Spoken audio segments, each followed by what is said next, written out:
As long as I don't hold it or stay on it for too long, then it's completely fine to use. Just like that.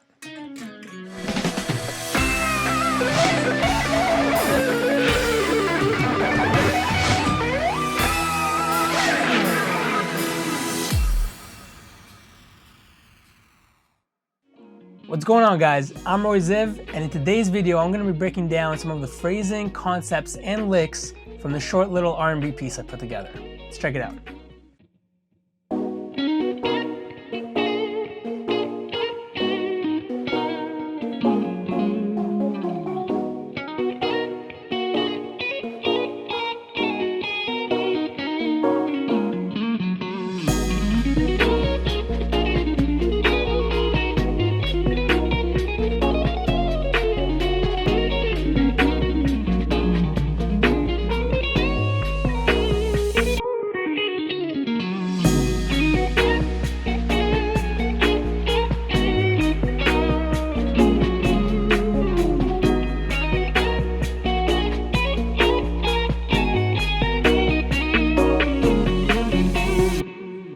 All right, so I hope you guys enjoyed that, but let's break it down. So first of all, this whole thing happens in the key of E flat minor, and I'm going to be using a few different scales. I'm going to be using the E flat minor pentatonic scale.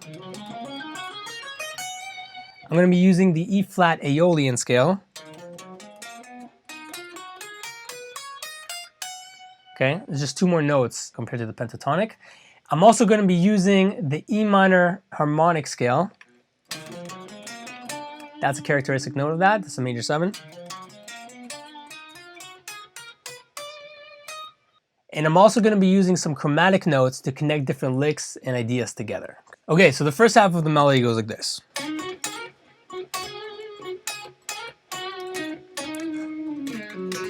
Okay, now what am I doing there? All I'm using here are the notes from the E flat minor pentatonic, okay? Let's just go through that scale real quick. That's 11, 14, 11, 13, 11, 13, 11, 13, 11, 14, and 11, 14. Now that's just the first position of the pentatonic. I'm also going to be using the second position, which starts on the 14th fret, as well as the 5th position of that E flat minor pentatonic, which starts on the 9th fret. Okay, so the melody goes like this. Those first 3 notes happen in the first position, and then on the G string, I slide from the 13th to the 15th fret, and I land over there. That brings me right into the second position of the E minor pentatonic. Sorry, E flat minor. Okay, so it goes second position. Over here, when I go backwards, that brings me to the 5th position of the pentatonic scale. When you guys are practicing your pentatonic scales, you want to get used to, first of all, you want to have all 5 of the different shapes down, and you want to get to the point that you're easily able to switch between all of them and slide in between all those different shapes so you can get a wider range of the whole fretboard instead of being stuck in one little place. So that's what I'm doing here. I'm in the first position, second position, back to the first, second, back to the first, and these are notes from the 5th position. Okay. All those notes are just from the pentatonic scale, and little things that I'm adding in between, like when I go backwards, all I'm doing here, this extra note that I added on the 12th fret on the D string isn't in the pentatonic scale, but that's just me adding chromatic notes to just give it a little bit of more flavor. Okay, and the way I approach chromatic notes, I've said this many times before, but I'll repeat this one more time, is basically if I have space between any notes, I can always stick in or fill in the blanks using that extra note that's there. As long as I don't hold it or stay on it for too long, then it's completely fine to use. Just like that. I also have these backward slides that I do as well, and this is just phrasing stuff to make it sound a little bit cooler. Okay, now at the beginning, I get the snappy little sound out of it, right? I get...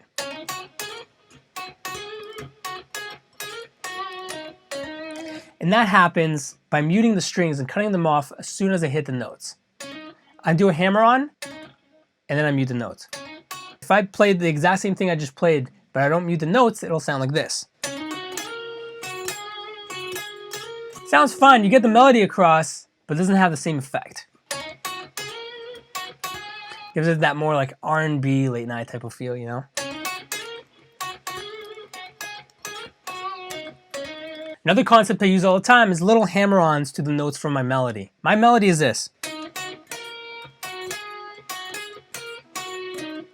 But instead of just playing the melody, I'm going to hammer on almost to every single note. So, okay, and I usually hammer on from either a whole step or half step away. And these are very quick hammer-ons, and then I'll choke off the notes. It's either hammer-on or a slide, because in this area right here, I'm actually doing a little slide.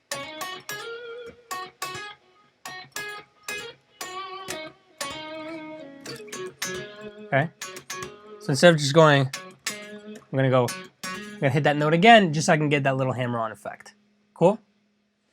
Then I repeat the same intro, and then I have this little line that goes like this.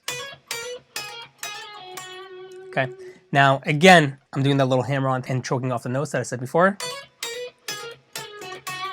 But these notes, I'm adding an extra note that's not in the pentatonic scale. The 12th fret on the B string, this note right here. And this note comes from the E flat minor Aeolian scale, okay? The E flat Aeolian mode is the 6th mode of the G flat major scale. So if we go through our major scales real quick, or the modes of the major scale, you have the first one starting on the 2nd fret, that's G flat, that's called Ionian or major.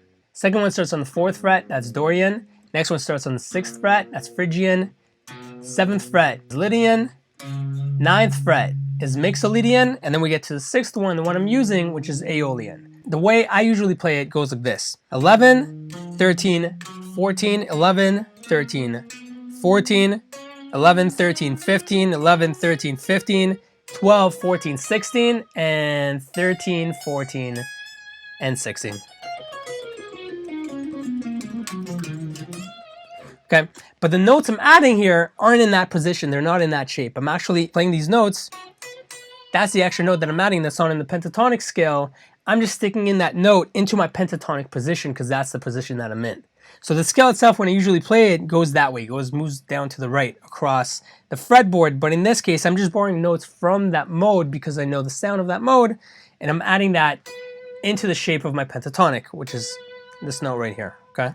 So that part goes like this. Starts exactly the same, but then I go.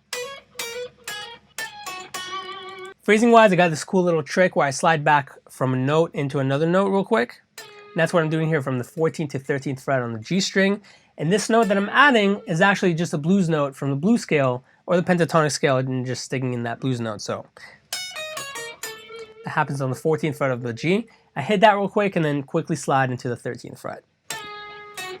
Altogether, I get.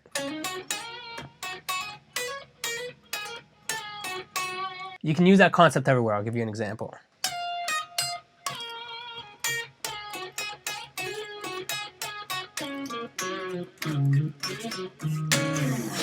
All right, after all that, the solo starts. The solo goes like this. These first notes that I'm adding at the beginning, this part, I'm just sliding in from the 5th to the 1st to the 2nd positions of the pentatonic scale. And I'm just sliding through the notes here. So I start on the A string, 9th fret, hammer on to the 11th, and then slide into the 13th. Then I pick the 11th and 13th frets of the D string, up all the way to the 11th fret of the G string, and then I slide from the 13th to the 15th fret of the G string, and I resolve all that and I land on the 14th fret of the B. So I get, so I pick, hammer, slide, pick, hammer, pick, pick, slide, pick. Okay, and I go. This little lick right here borrows notes from the E flat harmonic minor scale. Okay, the harmonic scale goes like this. And that's the note I'm trying to emphasize here. So the lick goes like this. So that D string 12th fret, that's a characteristic note of the harmonic minor scale that I'm trying to hit. And basically what I'm trying to do is I'm trying to emphasize this 12th fret on the D string here, the characteristic note. So what I'm going to do is I'm going to approach that from above and below to help set it up. And that's called an enclosure technique, where you have a note in the middle, and I'm going to approach it from a note above, a note below, and then hit it. And that's what I'm doing here. I start on the 10th fret of the G string and I go. Okay, so there it is in the middle. Approach it from above, approach it from below, and then I hit it. And from there, I just resolve the rest of the lick by adding more notes from the Aeolian mode, or you can think of it as a D diminished arpeggio, just like that. So altogether I have pull off, pick, pick, up until there. All right, so that was just a quick little breakdown of some of the concepts in the solo. Obviously, I didn't touch on everything. There's a lot more phrasing techniques and licks and concepts to talk about, but I think the ones I chose are pretty interesting and hopefully you'll find helpful. And if you did find them helpful, let me know in the comments below. Thanks for watching. I'll see you guys next time.